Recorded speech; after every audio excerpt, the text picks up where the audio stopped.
Au nom d'Allah, le tout miséricordieux, le très miséricordieux. Pourquoi le front est-il le lieu le plus noble pour la prosternation? Et pourquoi le serviteur atteint-il dans sa prosternation le rang le plus proche de son Seigneur? Le noble Coran nous répond par la parole du Très-Haut.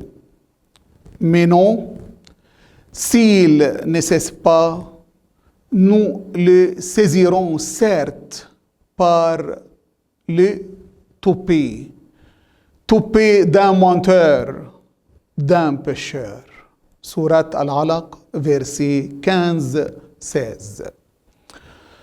Un certain nombre de chercheurs, d'universitaires et d'exégètes contemporains ont avancé que le toupet ne désigne pas seulement l'avant de la tête et le front, mais englobe également la zone qui se trouve directement derrière, à savoir le lobe frontal antérieur, que les neurologues considèrent comme l'un des centres les plus importants de la planification, de la prise de décision et du contrôle du comportement. Toute désobéissance commence par une décision. Et toute obéissance commence par une décision.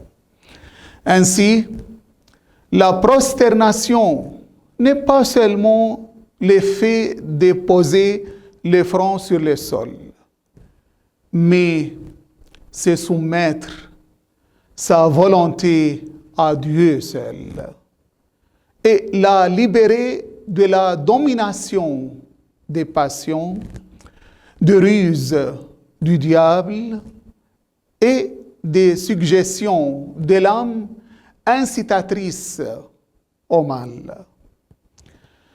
C'est comme si le croyant disait à chaque prosternation: Ô Seigneur, ne fais pas de mon caprice le guide de ma vie, mais fais de ta satisfaction son guide.